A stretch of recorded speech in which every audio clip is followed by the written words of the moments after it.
Welcome everybody to this session. My name is Suman Rudra, and I head the talent and OD function in L&T Constructions in heavy civil infrastructure. And I've been asked to talk on competencies for future and how to develop them. And so I think that's an interesting topic for us to talk about. Let me give my few cents of my thoughts here. So first, I would like to maybe take a step back and give you the business perspective of why this need to develop competencies for future. I'm sure post this pandemic, and we are still into it.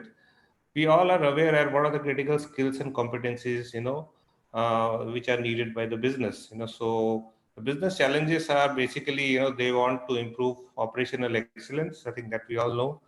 They want to grow the business. In difficult times require more growth in the business.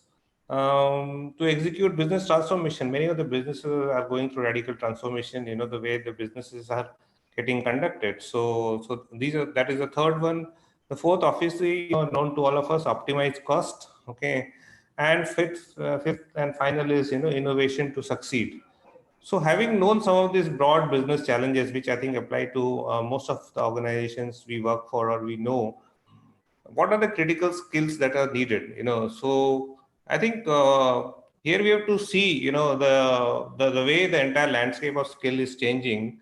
So one that the number of skill required to do a single job, has been increasing year on year. Okay, you would all agree that skill required to do a job last year and this year would have been dramatically different. So maybe at least 10 to 15% increase of skill would be needed for a single job, just because of this impact of the pandemic, because people are expected to do multiple jobs.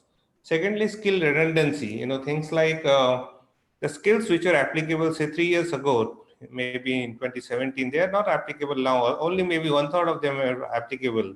In fact, a Gartner survey of 2020 of HR professionals say that only one third of the skills are relevant for 3 years from today.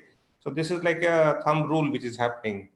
So besides that, COVID has given us, furthermore challenges of skill development, things like, redeployment of people, virtual working, new tasks getting added for everybody, cross training, to kind of back up, because what happens if somebody gets ill, in your team? So how do you run your show? So with all this in mind, I think few ideas I have to share with respect to skill identification. One is, something called skill sensing network. Earlier there was this once in a year kind of TNA and all that thing, which was there to kind of find out what skills are needed for what roles. But in today's, fast moving time, the organization needs to have, ownership of skill, basically finding within the business itself. So it is basically how do we immediately find some, skill shortages, and how do we address them instead of waiting for that once in a year kind of a, skill development or skill assessment programs.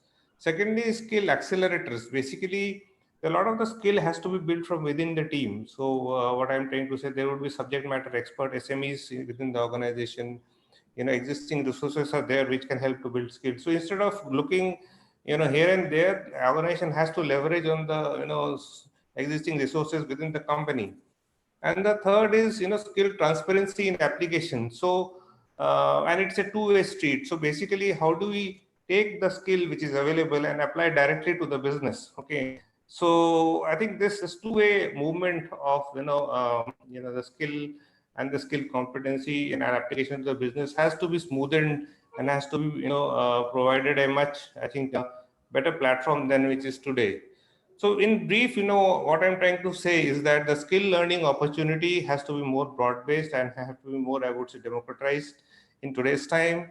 We have to identify skill SMEs, in different sectors, different skills that you have that are relevant to the business, who is going to take the ownership of providing the skill building. Communication channel has to increase between business and SMEs. So HR has a key role to perform in connecting them. Thank you.